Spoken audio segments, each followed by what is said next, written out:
sommes de retour dans cette édition du 22 août 2023 du live de Téléfinance. Merci beaucoup si vous nous rejoignez à l'instant et merci beaucoup pour votre fidélité. Et désormais, il est l'heure de retrouver le fantastique Mathieu Driol. Bonjour Mathieu. Bonjour Louis-Antoine. Bonjour, merci Mathieu d'être avec nous ce matin. Vous êtes analyste senior chez Day by Day et avec nous pour nous parler de trois valeurs que vous avez analysées pour nous et dont vous allez nous parler dans un instant. Et on va commencer par Stellantis, le secteur automobile, constructeur automobile. Alors ce matin, deux articles ont été publiés assez intéressants disant que non seulement la voiture électrique creuse le déficit commercial français, c'est-à-dire qu'on vend finalement de moins en moins de voitures à l'étranger, de voitures françaises à l'étranger, même si cela reste quand même conséquent, et que par ailleurs le marché français était attaqué par les véhicules chinois. Du coup, par la force des choses, fondamentalement, on a l'impression que potentiellement ça pourrait être un peu tendu. Techniquement, comment est-ce que vous analysez-vous la valeur Stellantis, Mathieu ? Alors la valeur Stellantis, elle suit un fonctionnement, je dirais, à peu près similaire depuis plusieurs mois maintenant. En fait, depuis le mois d'octobre dernier, ça remonte à il y a longtemps.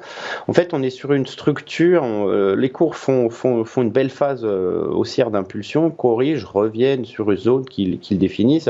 En octobre, la zone de support, c'était aux alentours de 12. L'impulsion d'après de janvier, la zone de support, c'était aux alentours des 14,40. Et actuellement, la zone de support, ça semble être 16,41. Pourquoi 16,41 ? C'est quasiment en fait le sommet précédent.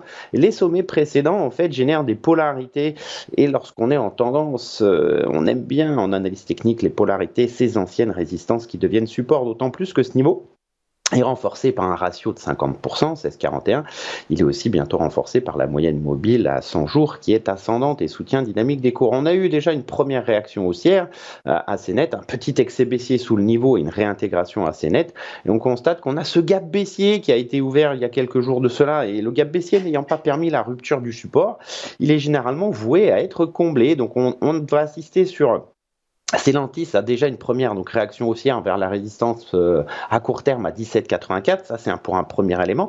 Après, on peut très bien retourner travailler le support majeur. On a déjà besoin de cette première réaction haussière.